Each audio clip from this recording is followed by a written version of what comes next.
الحمد لله وكفى وسلام على عباده الذين اصطفى أما بعد فأعوذ بالله من الشيطان الرجيم بسم الله الرحمن الرحيم إن عدة الشهور عند الله 12 شهرا في كتاب الله يوم خلق السماوات والأرض منها 4 حرم ذلك الدين القيم ولا تظلموا فيهن أنفسكم وقاتلوا المشركين كافة كما يقاتلونكم عن النبي صلى الله عليه وسلم أنه قال صيام يوم عاشوراء أحتسب على الله أن يكفر السنة التي قبلها.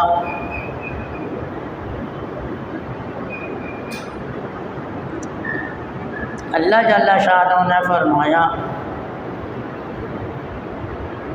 کہ سال میں 12 مہینے ہوتے ہیں.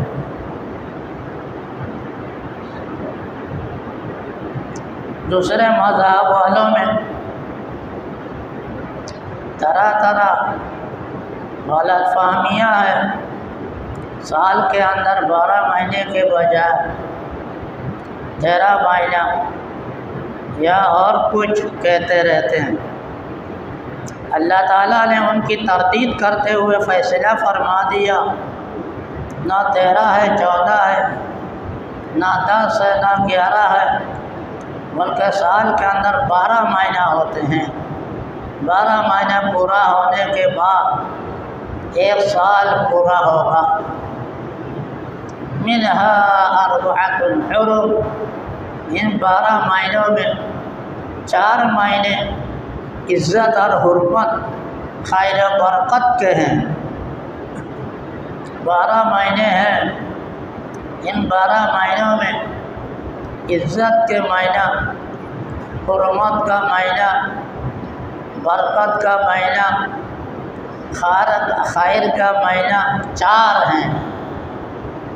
ان میں سے ایک ہے رجب، دوسرا ہے یہ ذی القعدہ، ذی الحجہ، محرم. یہ 4 ہو گیا. ایک ہو گیا رجب، دوسرا ہو گیا ذی القعدہ، تیسرا ہو گیا ذی الحجہ، چوتھا ہو گیا محرم. تو اس سے یہ بات بتانا مقصد ہے اللہ کے نزدیک جس دن سے اللہ تعالیٰ نے آسمان زمین کو پیدا فرمایا جبکہ انسان کو بھی پیدا نہیں فرمایا تھا، اس دن سے یہ فیصلہ فرما دیا سال میں 12 مہینے ہوتے ہیں اور 4 مہینے خیر برکت کے ہیں. ان میں سے محرم بھی ہے، ذی القعدہ بھی ہے، ذی الحجہ بھی ہے، رجب بھی ہے. یہ خیر برکت کے مہینے ہیں. ایسی نوعیت کے اعتبار سے آپ بتایا جا سکتا ہے یہ محرم کے مہینے جس میں ہم گزر رہے ہیں یہ خیر برکت کا مہینہ ہے.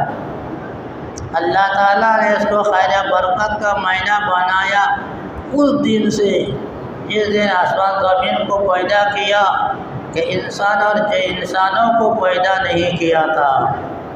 دیکھا، محرم خیر برکت کا مہینہ ہے بلا شبہ، لیکن اللہ تعالیٰ نے اس کو خیر برکت بنایا کب سے؟ جب کہ آسمان زمین کو پیدا کیا، انسان کو پیدا بھی نہیں کیا تھا. اس وقت سے فیصلہ فرما دیا کہ 4 مہینے عزت اور حرمت کے ہیں جن میں سے محرم کا مہینہ ہے. یہ محرم کا مہینہ ہے جس میں ہم گزر رہے ہیں یہ خیر برکت کا. وَلَا تَظْلِمُوا فِيهِنَّ أَنفُسَكُمْ، فرمایا اس میں اپنے نفس پر ظلم نہ کرو.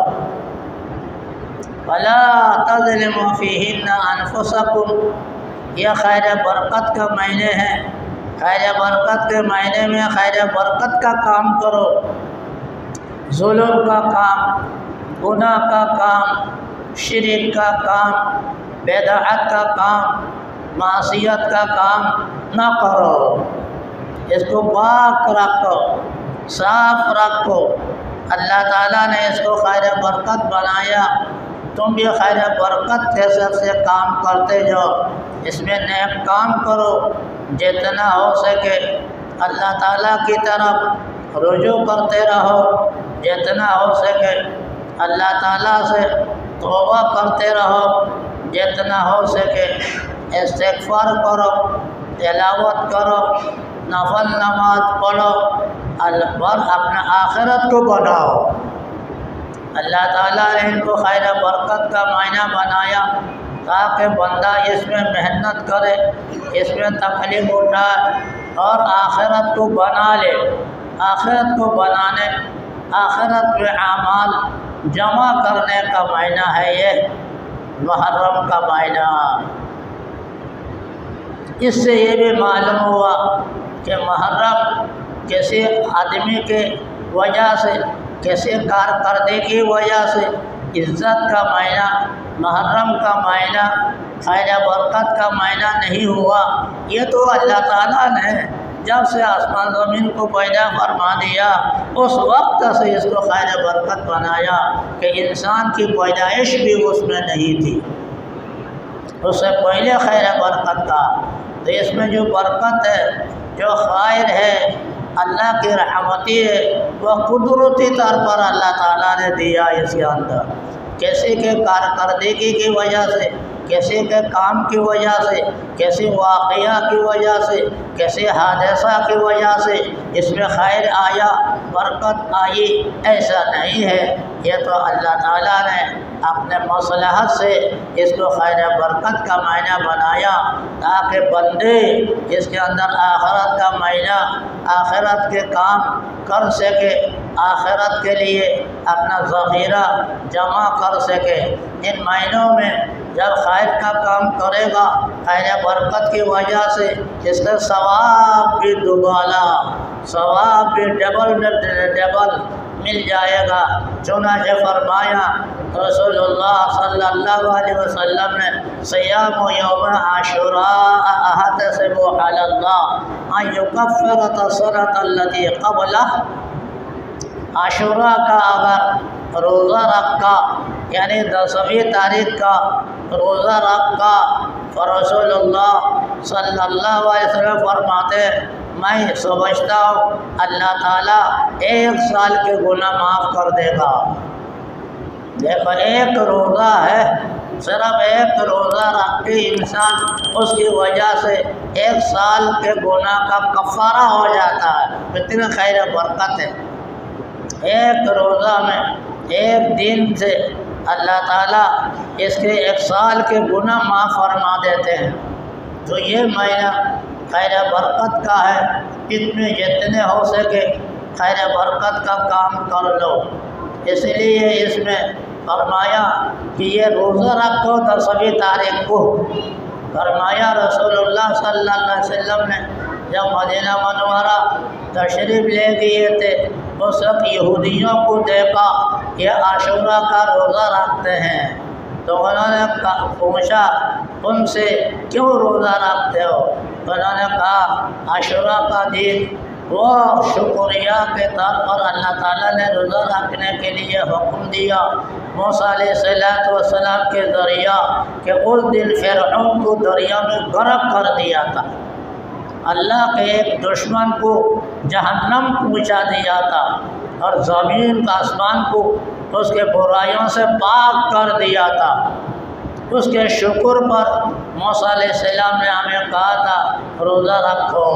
رسول اللہ صلی اللہ علیہ وسلم نے فرمایا ہم بھی شکر گزار بندے ہیں اللہ تعالیٰ کے، لہذا ہم بھی روزہ رکھتے ہیں اس دن کا۔ اس اعتبار سے روزہ رکھنا عاشوراء کا دین کا یہود کے لیے بھی مسلمانوں کے لیے بھی یکساں طور پر مصنون ہے۔ مگر فرمایا دیکھو ہمارے روزے میں یہودیوں کے روزہ میں فرق ہونا چاہیے۔ وہ ایک روزہ رکھتا ہے، ہم 2 روزہ رکھیں گے عاشورہ کے ساتھ، 10ویں تاریخ کے ساتھ ایک روزہ اور ملائیں گے، خواہ ملانا اگلے دن سے ملاؤ خواہ یا پیچھے کے دن سے ملاؤ، اگلے دن سے ملانے کا مطلب 9ویں تاریخ کو رکھو، 10ویں تاریخ کو روزہ رکھو۔ پچھلے دن سے ملانے کا مطلب کیا؟ 10ویں دن بھی روزہ رکھو، 11ویں دن بھی روزہ رکھو۔ لہذا اگر کوئی نفل روزہ، یہ نفل روزہ ہے، یہ فرض نہیں ہے، یہ واجب نہیں ہے، سنت مؤکدہ نہیں ہے، اگر رکھے گا اس کو اجر و ثواب ملے گا، اللہ تعالیٰ اس کے 1 سال کے گناہ کو معاف کر دے گا۔ لہذا 2 روزہ رکھنا چاہیے۔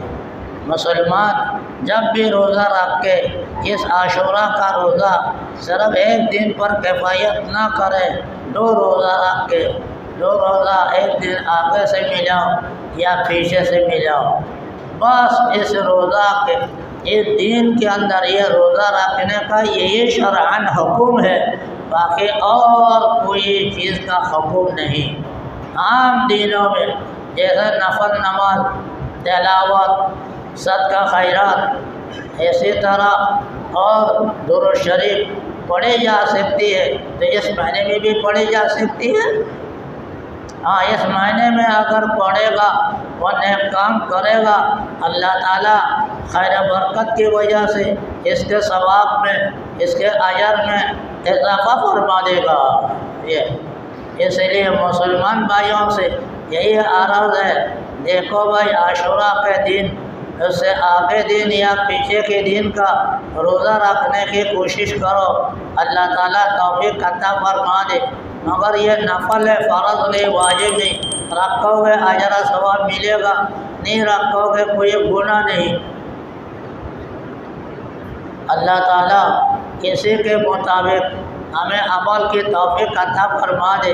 باقی اور کوئی کام اس کے اندر خصوصی طور پر نہیں کہا گیا کرنے کا، کوئی نیک کام کر لے، صدقہ خیرات کر لے، اور کوئی تسبیح تحلیل پڑھ لے، نفل نماز پڑھ لے، تلاوت کرتا چلا جائے تو یہ کر سکتا ہے، روزہ رکھ کے تو یہ کر سکتا ہے، مگر شریعت نے اس کا مستقل طور پر حکم نہیں دیا۔